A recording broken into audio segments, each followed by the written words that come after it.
نماز کی بنیاد پر انسان جنت میں جاتا ہے۔ اللہ کے نبی علیہ السلام نے حدیث قدسی میں ارشاد فرمایا، یعنی جس میں اللہ تعالیٰ کا کلام ہوتا ہے اس کو حدیث قدسی بولتے ہیں۔ قال اللہ تعالیٰ، اللہ تعالیٰ فرماتے ہیں، انی افترضت علی امتک خمس صلوات، اے محمد میں نے تمہاری امت پر 5 نمازیں فرض کی ہے، 5 نمازیں میں نے تمہاری امت پر فرض کی ہیں۔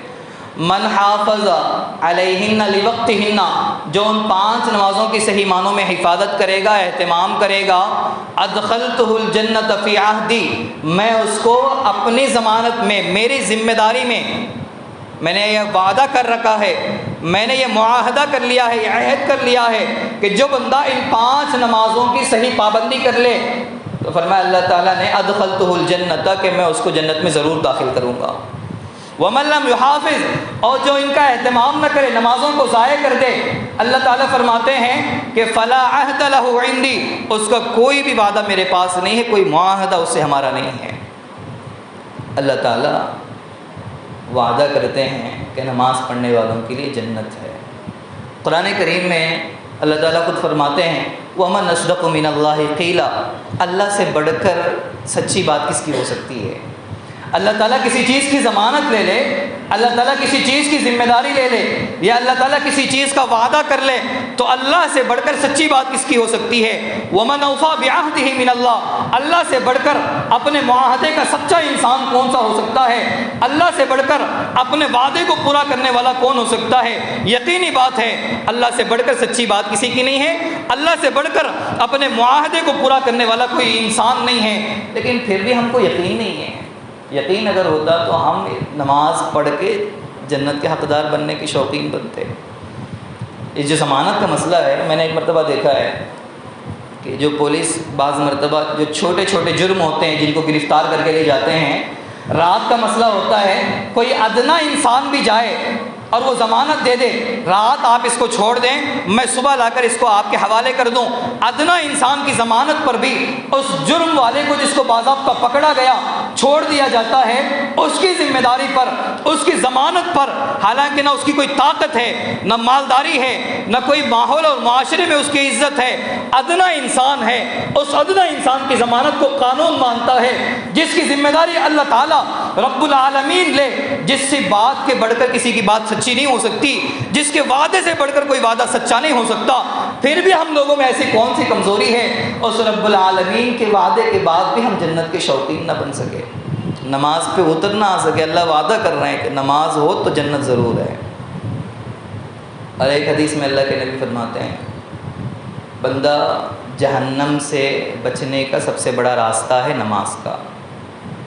اللہ کے نبی علیہ السلام نے حدیث میں فرمایا یبعث مناد عند کل حضرت صلاۃ، ہر نماز کے موقع پر ایک آواز لگانے والا آواز لگاتا ہے، یقول، وہ کہتا ہے، یا بنی آدم، اے انسانوں، اے بنی آدم، آدم کی اولاد، اٹھو، قوموا واطفئوا علی ما اوقدتم، اٹھو اور تمہاری گناہوں کی بدولت جو آگ جہنم کی بھڑک رہی ہے اس کو بجھاؤ۔ تم نے گناہ اتنے کیے ہیں، تمہارا ٹھکانہ جہنم ہے، تم نے جو گناہ کر کر کے تم نے جو آگ بھڑکائی ہے، آگ جو تم نے روشن کی ہے، نماز کا وقت ہوا ہے، اٹھو، وضو کرو، نماز پڑھو، اپنے جہنم کی آگ کو بجھاؤ۔ ظہر کی نماز کا وقت ہے، آواز لگانے والا آواز لگاتا ہے، عصر کے وقت میں آواز لگتی ہے، مغرب میں آواز لگتی ہے، عشاء میں آواز لگ رہی ہے، فجر میں آواز لگتی ہے کہ گناہ بہت ہو چکے، تم نے جہنم کی آگ کو روشن کر لیا، اب اٹھو، اپنی آگ بجھاؤ۔ یہ آواز ہر نماز کے موقع پر لگائی جاتی ہے۔ نماز پڑھ کے اپنے آپ کو بجھاتے رہو، نماز پڑھ کے جہنم سے بچنے کا سامان کرتے رہو۔ تو ایک مرتبہ سوچنا ہے، یہ 2 چیزیں، جنت کا شوق، جہنم کا ڈر، جنت کا شوق اور جہنم کا ڈر، یہ 2 چیزیں ایسی ہیں بد سے بدترین انسان کو نیک بنانے کے لیے کافی ہے۔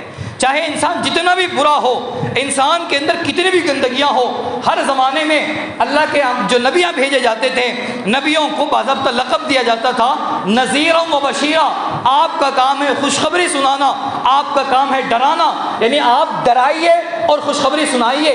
جنت کا شوق اور جہنم کا ڈر، یہ دو چیزیں ایسی ہیں، گندے سے گندا انسان، بد سے بدترین انسان اپنی زندگی کو سدھار سکتا ہے ان دو چیزوں کی بنیاد پر۔ ہمارے سامنے نماز کی بدولت اللہ کا معاہدہ بھی ہے، جو بندہ نماز کا اہتمام کرے جنت میں داخلہ یقینی ہے، جو بندہ نماز نہ پڑھے وہ بندہ جہنم میں ضرور جائے گا۔ نہ جنت کا شوق نمازی بنا سکا، نہ جہنم کا ڈر ہم کو جو نمازی بنا سکا۔ جنت کے شوق سے بھی نمازی نہ بنے، جہنم کے ڈر سے بھی نمازی نہ بنے، یہ حالانکہ کیسے عجیب بات ہے۔ حضرت جبریل کو جب جنت و جہنم بنا دیے گئے، حضرت جبریل کو سیر کرانے بھیجا گیا، جنت و جہنم کا سیر کر کے آئے، پوچھا کیسا ہے؟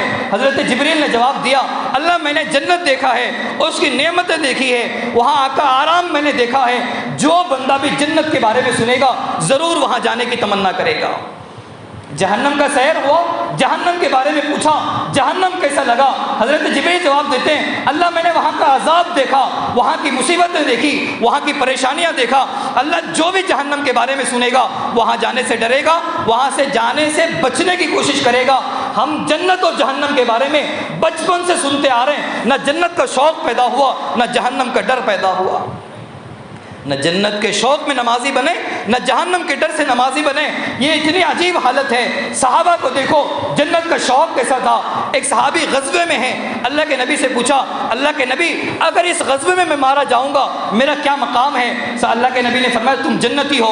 ہاتھ میں تھوڑے سے کھجور تھے، کھجور کھا رہے تھے، کھجوروں کو بازو میں پھینک دیا، اگر اتنے کھجور کھانے میں وقت لگاؤں یہ تو میرا وقت بیکار گیا۔ دشمنوں کے صف میں گھسے، دشمنوں سے لڑتے لڑتے جان قربان کر دی کہ جنت کی بشارت جب مجھے دے دی گئی، جنت کی خوشخبری جب مجھے سنا دی گئی، دیر کس بات کی ہو، دیر کرنا مجھے گوارا نہیں ہے، میں جنت میں جانے والا بنوں۔ جہنم کا عذاب اور جہنم کا ڈر صحابہ میں اتنا تھا، جہنم تو دور کی بات ہے قبر کے عذاب سے ڈرتے تھے۔ حضرت عثمان رضی اللہ عنہ کے بارے میں ہم نے بار بار سنا ہے کہ قبر کے سامنے جب کھڑے ہوتے تھے تو اتنے روتے تھے کہ داڑھی مبارک ہو جاتی تھی۔ اللہ کے نبی کے بارے میں ہے کہ ہر نماز میں عذاب قبر سے پناہ مانگتے تھے، اللہ عذاب قبر سے بچا کے رکھنا۔ تمام صحابہ کو ڈر تھا جہنم کے عذاب سے، قبر کے عذاب سے۔ آج ہمارے پاس اعمال نہیں ہے، نیکیاں نہیں ہیں، گناہوں کا انبار ہے، پھر بھی جنت کا شوق نہیں ہے۔ جنت کے شوق میں نہ کوئی ہماری عبادت ہوتی، جہنم کے ڈر سے نہ ہم کسی گناہ سے بچ پائے۔ حالانکہ مومن کو تو بچپن سے سکھایا گیا کہ الدنیا سجن المؤمن و جنت الکافر، کہ مومن کے لیے دنیا قید خانہ ہے، یہ اس کی آزادی کی جگہ نہیں ہے۔ لیکن دنیا میں کچھ ایسا مگن ہوا، شریعت اس کو یہ بتاتی تھی دنیا سے بے رغبت ہو جاؤ، دنیا کی خواہشات کو چھوڑ دو۔ بدلتے بدلتے گرتے گرتے مسلمان اس نتیجے پر آیا ہوا ہے، اس سے دنیا کی خواہشات ختم نہیں ہوئی ہے، آخرت کی خواہشات ختم ہو گئی ہے۔ پہلے انبیاء جو اللہ والے ہوتے تھے، نیک لوگ ہوتے تھے، دنیا کی خواہشات بالکل بھی نہیں ہوتی تھی۔ ایک اللہ والوں کا واقعہ لکھا ہے کہ اللہ والوں کے پاس ہدیے میں ایک اشرفی لایا گیا، ایک ہیرا لایا گیا، تو ہدیے میں جب آیا تو انہوں نے کہا الحمدللہ، پھر اپنے خادم کو دیا، کہا اندر رکھ دو، اس نے اندر رکھ دیا۔ تھوڑی مدت کے بعد جب اس کو واپس نکالنے کی ضرورت پڑی، منگوانے کی ضرورت پڑی، واپس منگواتے منگواتے خادم سے وہ ہیرا نیچے گر گیا اور ٹوٹ گیا، نیچے گرا اور ٹوٹ گیا۔ اور خادم نے آ کر اطلاع دی کہ حضرت جو آپ نے ہیرا اندر رکھوانے کے لیے کہا ہے وہ ٹوٹ گیا ہے، تو انہوں نے پھر بھی کہا الحمدللہ، کوئی مسئلہ نہیں ہے۔ تو کسی نے پوچھا کہ آپ دونوں مرتبہ الحمدللہ، ہدیے میں آیا تب بھی الحمدللہ، ٹوٹ بھی گئے تب بھی الحمدللہ؟ تو کہتے ہیں کہ پہلی مرتبہ جب نعمت آئی اللہ کی، یہ دنیا کی جو ساز و سامان میرے پاس آیا، لیکن میرے دل میں دنیا کی محبت نہ آئی، اس لیے میں نے کہا الحمدللہ۔ دوسری مرتبہ جو تم نے آ کر سنایا کہ حضرت اشرفی ٹوٹ گئی، ہیرا آپ کا ٹوٹ گیا ہے، استعمال کے لائق نہیں بنا، دنیا کی چیز ضائع ہوئی ہے، میرے دل میں کچھ بھی نقصان نہیں ہوا، اس لیے میں نے کہا الحمدللہ۔ یہ دنیا سے بے رغبتی تھی، دنیا کے خواہشات کو دفن کر چکے تھے، دنیا سے بالکل بے پرواہ اور غافل ہو چکے تھے۔ آج ہماری حالت دنیا سے غافل نہیں ہے، آخرت سے غافل ہے۔ بھئی یہ کام کرو جنت میں جائیں گے، پرواہ نہیں ہے، بھئی یہ کام مت کرو جہنم میں جائیں گے، پرواہ نہیں ہے۔ نہ جنت کا شوق میں کوئی کام کرنے والے بنے، نہ جہنم کے ڈر سے کوئی کام کرنے والے بنے۔ وہ تو وہ تھے، پہلے صحابہ وہ تھے، جنت کی بشارت کسی چیز میں ہو اپنے آپ کو قربان کر دے، جہنم کی نعمت حاصل کر لے، جہنم کا عذاب کسی سلسلے میں بیان کر دیا جائے، فرماتے تھے کہ ہمارے کو اس سے بچنا ہے، جہنم میں جانا نہیں ہے۔ لیکن آج ہماری نگاہوں میں دنیا میں ایسی بسی ہوئی ہے، آخرت کی نعمتیں بالکل ختم ہو گئی ہے۔ ورنہ نماز مختصر عبادت ہے، 15 منٹ 20 منٹ کی عبادت ہے، نہ مشقت زیادہ ہے، نہ تکلیف اس میں کوئی زیادہ پریشانی کی ہے، پھر بھی بندے کو اس میں جہنم سے بچنے کی نعمت سنائی جا رہی ہے، جہنم میں جانے کی نعمت سنائی جا رہی ہے، پھر بھی احساس نہ ہونے کا مطلب یہ ہے کہ جنت کا شوق ختم ہو گیا، جہنم کا ڈر نکل گیا۔ اب جس مومن کے اندر سے، جس مسلمان کے اندر جنت کا شوق نہ ہو، جہنم کا ڈر نہ ہو، وہ کیسا مسلمان ہے، وہ کیسے کامیاب ہو سکتا ہے؟ جس کے اندر شوق نہ ہو وہ جنت میں کہاں سے جائے، جس کے اندر ڈر نہ ہو جہنم سے کیسے بچے؟ ایک حدیث میں آگے اللہ کے نبی علیہ السلام نے فرمایا کہ نماز کی بنیاد پر بندے کے گناہ معاف ہوتے ہیں، نماز کی بنیاد پر بندوں کے اللہ تعالیٰ گناہ معاف کرتے ہیں۔ اللہ کے نبی موسم سرما میں، سردی کے ایام میں باہر نکلے، درخت کے پتے گر رہے تھے، تو اللہ کے نبی نے ایک ٹہنی کو ہلایا تو پتے گرے، تو اللہ کے نبی نے فرمایا کہ جیسے یہ پتے گر رہے ہیں کہ ان العبد لیصلی الصلوات الخمس، جو بندہ نمازیں پڑھتا ہے، یرید بہا وجہ اللہ، اللہ کو راضی کرنے کے خاطر، تحافت عنہ ذنوبہ، اس کے گناہ اس سے ایسے ہی گرتے ہیں جیسے یہ پتے اس درخت سے گر رہے ہیں، یہ پتے اس درخت سے گر رہے ہیں ایسے ہی۔ تو یہ فضیلتیں، یہ حدیثیں ہم بار بار سنتے رہتے ہیں، لیکن کبھی اتنا ذوق ہم نے اس کی طرف توجہ نہیں پلٹائی ہے، اپنی توجہ اس کی طرف ایسی بتائی نہیں ہے جس کی بنیاد پر ہماری زندگی بدلے۔ صحابہ پہلے وہ تھے کہ اللہ کے نبی کی کوئی ایک بات سامنے آتی، ان کی زندگیاں بدل جاتی تھی۔ اب ہمارے لیے دنیا کا سامان سنانا پڑتا ہے، دنیا کا نقصان سنانا پڑتا ہے، آخرت کا نقصان سنانا پڑتا ہے، ہماری زندگی سنانی پڑتی ہے، یہ ساری چیزوں کے بعد انسان معائنہ کرے گا۔ صرف بات حدیث اس کے لیے کافی نہیں ہے، قرآن کریم کا ترجمہ اس کے لیے کافی نہیں ہے۔ تو اللہ کے نبی نے فرمایا کہ گناہ معاف ہوتے ہیں۔ آج کا بڑا المیہ یہ ہے کہ گناہوں کا ڈر نکل گیا ہے، گناہوں کا ڈر اس لیے نکل گیا ہے کہ صبح سے لے کے شام تک گناہ ہی تو ہے زندگی میں۔ نیکیاں پہلے اللہ والے رات میں سونے سے پہلے سوچتے تھے، مراقبہ کرتے تھے، میرے صبح اٹھنے کے بعد سے لے کر رات میں سونے تک میں نے کون سا گناہ کیا ہے، تلاش کرنا پڑتا تھا کہ گناہ کہاں ہیں، تلاش کرنے کے بعد ایک کا دکا ملتے تھے، توبہ کر کے رات میں سوتے تھے کہ رات میں موت آ جائے تو صحیح ہماری موت آئے، اچھی ہماری موت آئے۔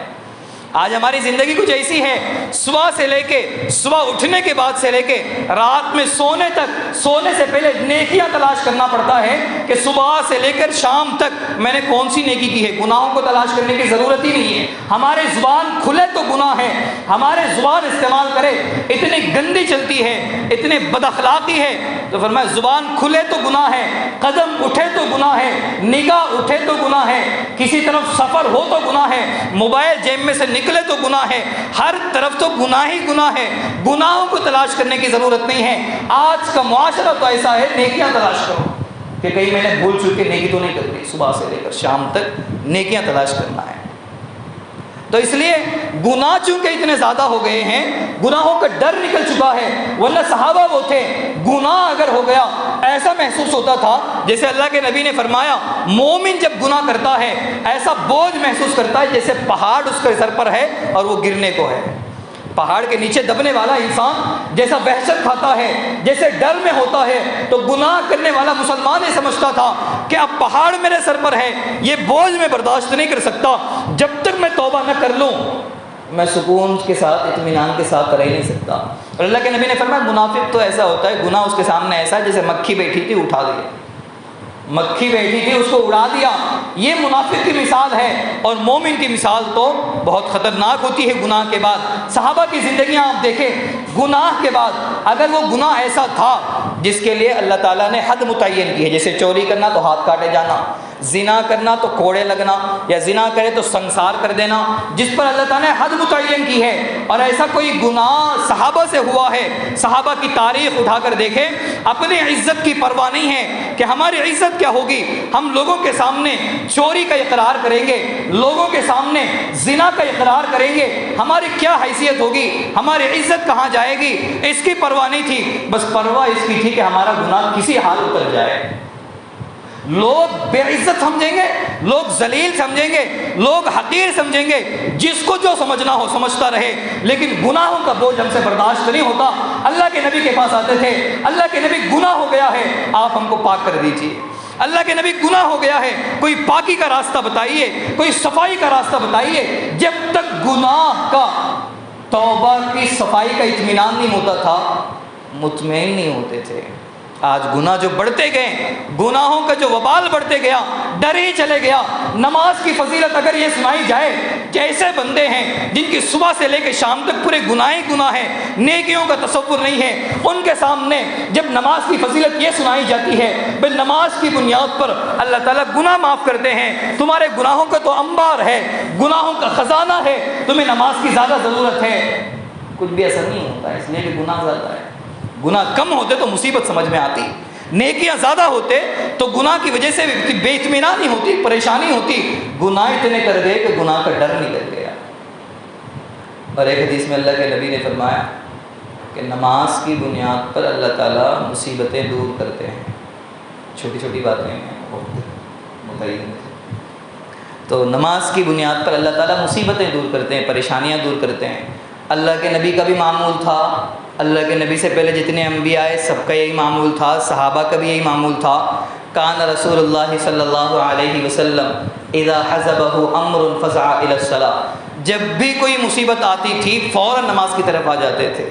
آندھی چلتی ہوئی نظر آئی، نماز کی طرف متوجہ ہوئے، سورج گرہن ہوا، نماز کی طرف متوجہ ہوئے، چاند گرہن ہوا، نماز کی طرف متوجہ ہوئے، کبھی گھبراہٹ ہوئی، نماز کی طرف متوجہ ہوئے، کسی چیز کی ضرورت پڑی، نماز کی طرف متوجہ ہوئے۔ ہر چیز، اپنی ہر ضرورت اور اپنا ہر تقاضا نماز سے پورا کرتے تھے، اور اپنی ہر مصیبت نماز سے دور کرتے تھے، یہ عادت تھی۔ تو کیا آج ہم ایسے بن گئے ہیں کہ ہماری زندگی میں کوئی مصیبت نہیں ہے؟ کہ ہماری زندگی میں کوئی مصیبت نہیں ہے، ہماری زندگیوں میں کوئی پریشانی نہیں ہے، ہماری زندگی میں کوئی بے چینی نہیں ہے؟ فرمایا کہ اللہ کے ذکر کے بغیر، اللہ کی عبادت کے بغیر جو دنیاوی زندگی گزار رہے ہیں ان کی زندگیوں میں بے چینی کے علاوہ کچھ بھی نہیں ہے۔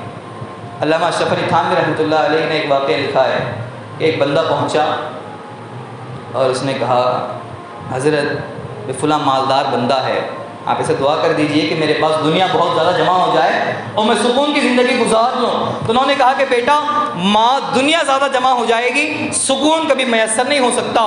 سکون تو اللہ کی عبادت میں ہے، اللہ کے ذکر میں ہے، دنیا زیادہ جمع ہونے سے سکون نہیں آتا۔ تو اس نے کہا کہ نہیں حضرت مجھے ایسی دعا چاہیے۔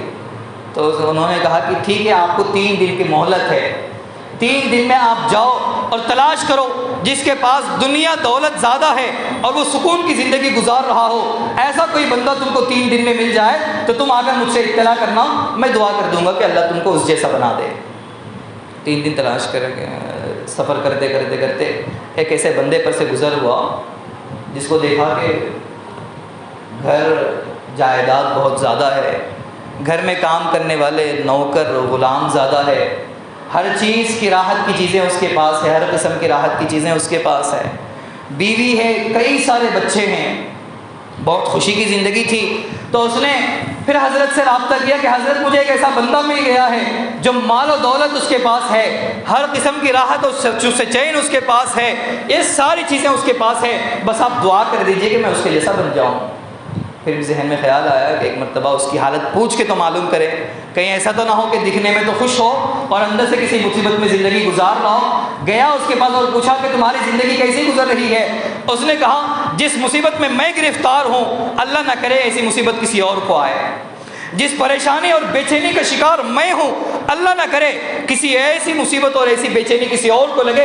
انتہائی میری زندگی مشکل بری ہوئی ہے، کٹھن میری زندگی گزر رہی ہے، اللہ تعالیٰ نہ کرے کہ کسی کو ایسی زندگی نصیب ہو۔ انہوں نے کہا کہ تمہارے پاس تو گھر ہے، مکانات ہے، ہماری جائیداد ہے، مال و دولت ہے، نوکر ہے، اولاد ہے، کیا مصیبت ہے؟ تو انہوں نے سنایا کہ ایک مرتبہ کا واقعہ ایسا پیش آیا تھا کہ میری بیوی بیمار ہو گئی تھی، میری بیوی بیمار ہو گئی تھی اور بہت زیادہ بیمار تھی، اور اتنی بیمار نظر آنے لگی کہ لوگوں نے اب امید یہ بن گئی تھی کہ اب یہ زندگی جینے کی امیدیں کم ہو گئی، اب مرنے کے قریب ہو گئی۔ تو بیوی نے مرتے مرتے پوچھا کہ میرے مرنے کے بعد تم کیا کرو گے؟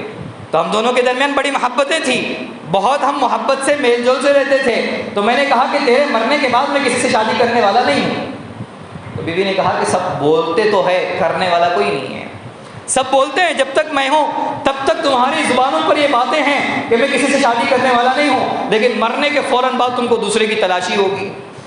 تو فرمایا، اس نے کہا کہ میں جوش میں آیا اور میں اس کو اپنی محبت کا ذوق دلانے کے لیے، اپنی محبت اس کو بتانے کے لیے، جتنانے کے لیے میں نے اپنی شرمگاہ کاٹ لی، جو عضو مخصوص ہے میں نے کاٹ لیا، اس کو ثبوت دے دیا کہ تیرے مرنے کے بعد مجھے شادی کی ضرورت نہیں ہے، میں شادی نہیں کروں گا۔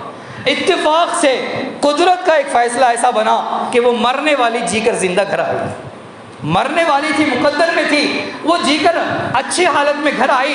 اب مسئلہ ایسا ہے وہ مری نہیں ہے، میرے پاس مردانہ طاقت نہیں ہے، میں کمزور ہوں، میرے پاس بیوی کے تسکین کا سامان نہیں ہے، یہ جتنی اولاد تم دیکھ رہے ہو یہ پورے میرے غلاموں کا کارنامہ ہے، میرے نوکروں کا کارنامہ ہے، تم نے دیکھا ہے ظاہری اعتبار سے میرے پاس مال و دولت کا انبار ہے، غلام ہے، ہر چیز ہے، راحت ہے، لیکن جو جہنم میری زندگی بنی ہوئی ہے اللہ نہ کرے کہ کسی کی زندگی ایسی جہنم بنے۔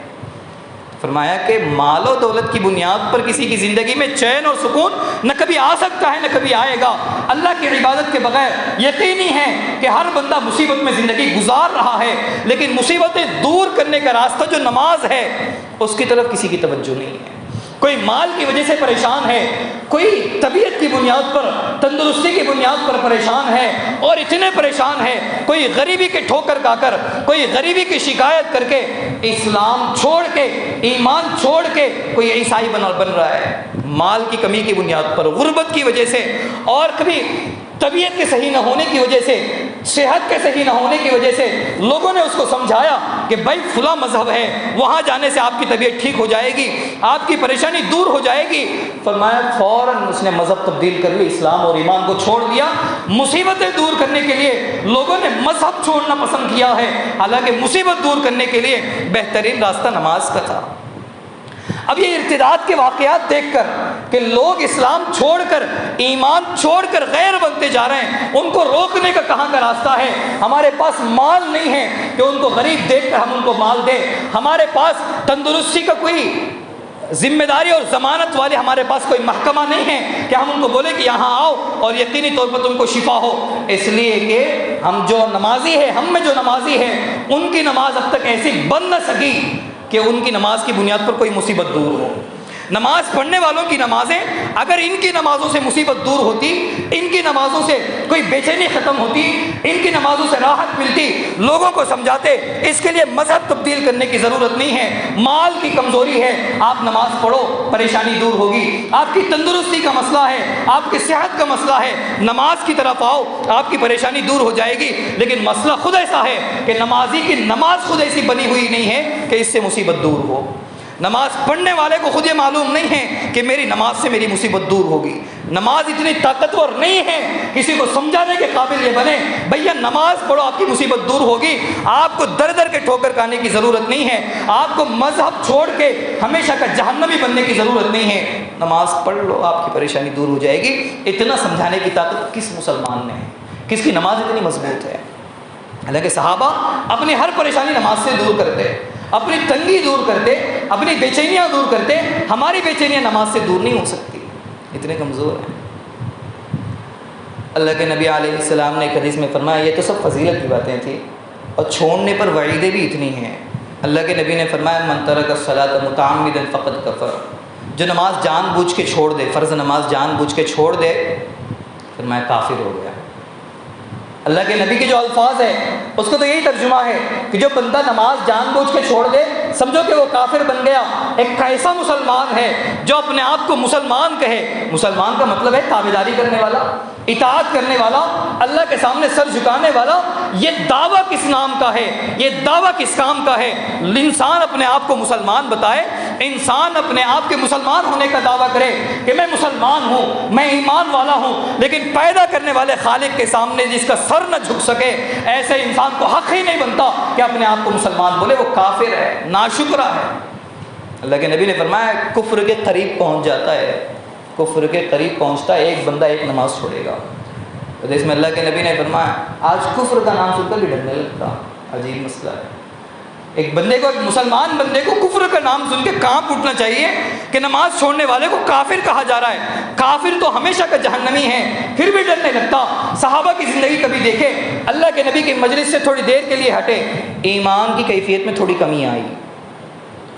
حضرت حنظلہ اور حضرت ابو بکر، ایمان کی کیفیت میں تھوڑی کمی آئی، توحید کے خلاف کچھ بھی کام نہیں ہوا، انہوں نے کوئی شرک نہیں کیا، انہوں نے کوئی گندے الفاظ اپنے زبان سے ادا نہیں کیے، بس اتنا کام ہوا کہ اللہ کے نبی کی مجلس میں جب بیٹھے تھے اس وقت کی کیفیت کچھ الگ تھی، اور اللہ کے نبی کی مجلس سے ہٹے اب کی کیفیت کچھ الگ ہے۔ ڈر ہو گیا کہ منافق تو نہیں ہو گئے، اللہ کے نبی کے پاس گئے، اللہ کے نبی ہم تو ہلاک ہو گئے، ہم برباد ہو گئے، ہم تو منافق ہو گئے، آپ کے پاس ہے تو کچھ اور ہے، باہر گئے تو کچھ اور ہے، ہم تو منافق ہو گئے، برباد ہو گئے۔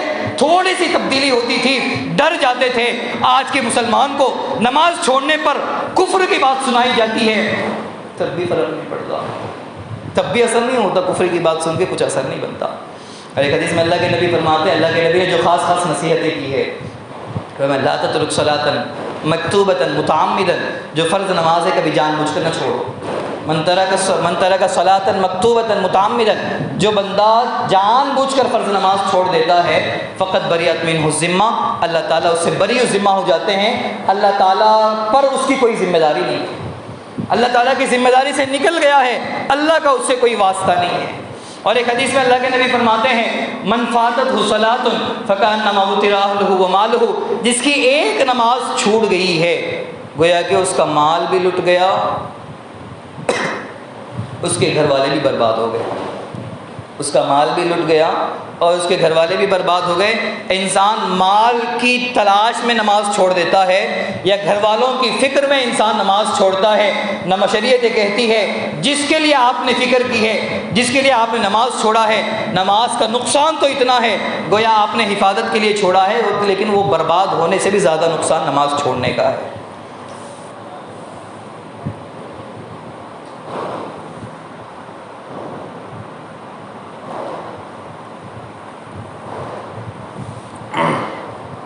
تو بڑی بڑی وعیدیں نماز چھوڑنے کے سلسلے میں سنائی گئی، لیکن ایک مسئلہ سوچنا بھی یہ ہے کہ جو بندہ مسلمان ہے، جس کو نبی سے محبت ہے، اس کی نماز چھوٹ بھی کیسے سکتی ہے؟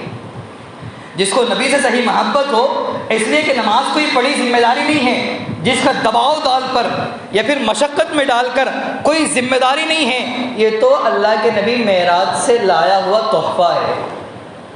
اللہ کے نبی معراج میں گئے تھے، اللہ تعالیٰ سے ملاقات ہوئی، تو عام دنیا کا بھی اصول ہے، کوئی کسی کے گھر مہمان بن کے جاتا ہے تو واپسی کے موقع پر تحفے تحائف دیے جاتے ہیں، کوئی کسی کا مہمان بنا تو جاتے جاتے تحفے اور ہدیے دیے جاتے ہیں۔ تو یہ نماز کوئی ذمہ داری نہیں ہے، ایک تحفہ ہے جو امت کو ملا ہے، اللہ کی طرف سے ہدیہ ہے۔ اور آپ سوچئے کہ اگر ہم بازار سے گزرے، ہماری گلی کا کوئی ذمہ دار یا کسی پولیس اسٹیشن میں گئے یا دنیا کے قانون کا کوئی ذمہ دار ہے، ایسا کوئی بندہ ہم کو کوئی تحفہ دے دے، ہے کسی میں ہمت کہ اس کے منہ پر یہ کہہ دے کہ ہم کو تمہارے تحفے کی ضرورت نہیں ہے، واپس لے لیجئے۔ اگر کوئی پولیس کا آدمی یا پھر جس کا تعلق سیاست سے ہے، جو بھی بڑا عہدہ اور بڑا منصب پر مانا جاتا ہے، ایسا کوئی دنیا دار انسان ہم کو تحفے میں کوئی چیز پیش کرے، ہم میں سے کسی میں یہ طاقت ہے کہ اس کو بول دے کہ بھئی آپ کا تحفہ آپ رکھیے، آپ کے تحفے کی ضرورت نہیں ہے، ایسی طاقت تو کسی میں بھی نہیں ہے۔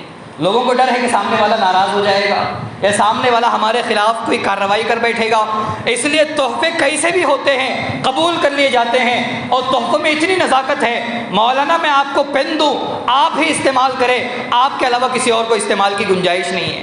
حالانکہ تحفہ دینے کے بعد تو چیز اس کی بن گئی، اس کی مرضی ہے جو چاہے کرے، لیکن تحفے میں لوگ اتنا خیال کرتے ہیں میری دی ہوئی چیز آپ کو استعمال کرنا ہے، کسی اور کو استعمال کرنا نہیں ہے، انکار کی بھی گنجائش نہیں ہے۔ یقین مانیے اللہ کے نبی جب معراج پر گئے، سب سے بڑے آقا، سب کے سردار، اللہ تعالیٰ نے جو 50 نمازیں تحفے میں دی ہے تو بڑا ہدیہ ملا، 50 نمازیں بڑا ہدیہ ملا۔ اللہ کے نبی خوش ہوتے واپس آ رہے، حضرت موسیٰ نے کہا آپ کی امت 50 نہیں پڑھ سکتی، اگرچہ کہ تحفہ آپ کے لیے ہے لیکن 50 نہیں بن سکتے۔ اللہ کے نبی گئے، اگر ذمہ داری ہوتی، کوئی فرض ہوتا تو اللہ کے نبی ضرور جا کے واپس کرواتے۔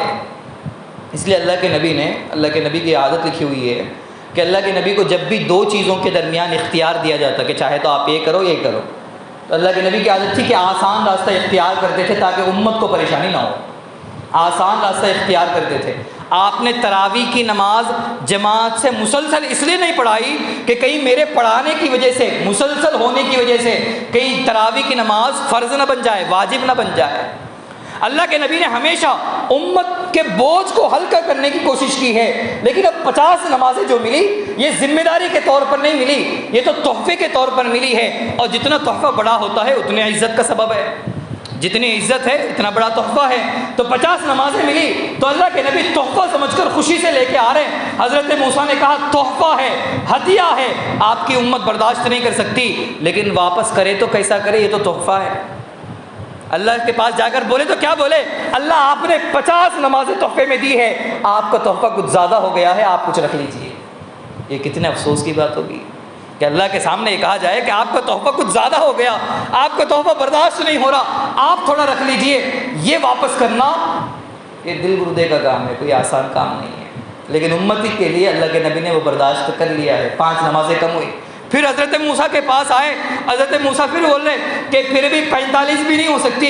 ارے کرے تو کیا کرے، ذمہ داری ہو تو میں اللہ کے پاس گڑ گڑ آتا، اللہ کے سامنے سجدہ کر کے منواتا، اللہ آپ میری امت سے معاف کر دے۔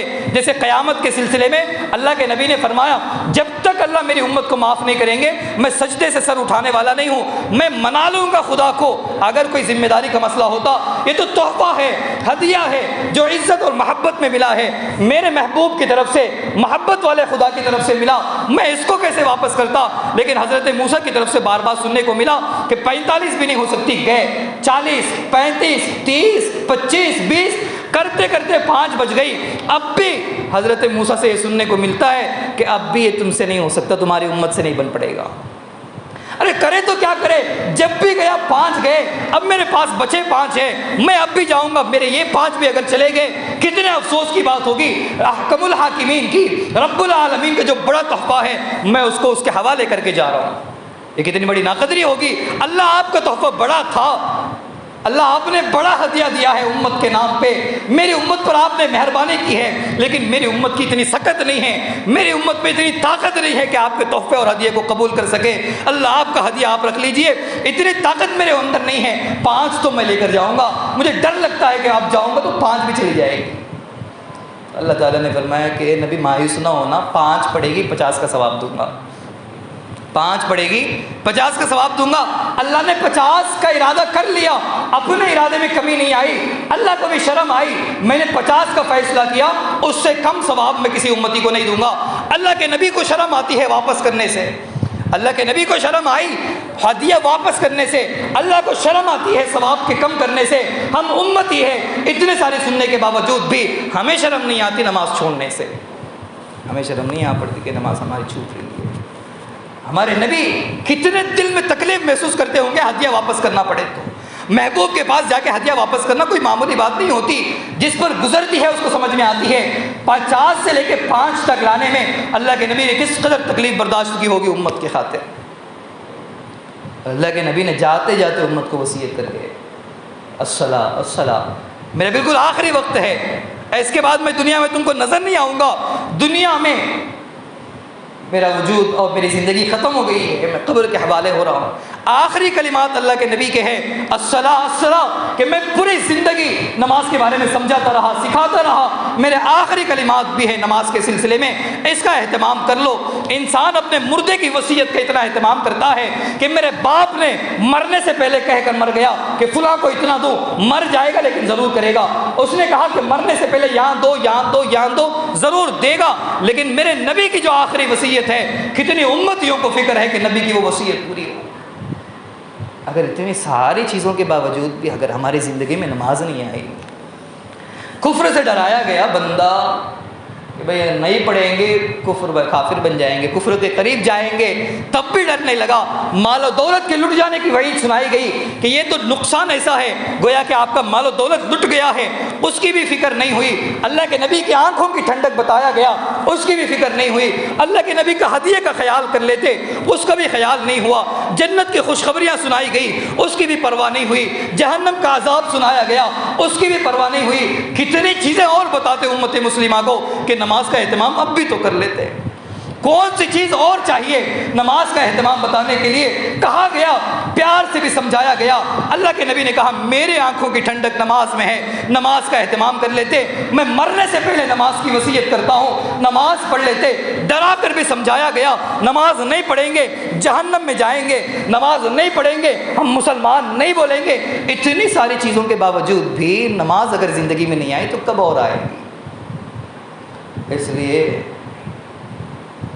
فرمایا کہ ہماری جو مصیبتیں ہیں آج کے دور کی، جو کمزوریاں ہیں، جو خامیاں ہیں، جو کافر طاقتوں کے خلاف ہم نشانہ اور نمونہ بنے ہوئے ہیں، ہر کوئی ہم کو نشانہ بنانے پہ ہے، اس کو بھی ہم کمزور نظر آئے، اس کو بھی ہم کمزور نظر آئے، وہ بھی دبانے کے چکر میں، وہ بھی مارنے کے چکر میں، وہ بھی جان نکالنے کے چکر میں ہے۔ کیوں اتنے کمزور ہیں؟ ہمارا رشتہ جڑا کہاں خدا سے ہے؟ ہمارا رشتہ خدا سے ہم نے جوڑا کہاں ہے؟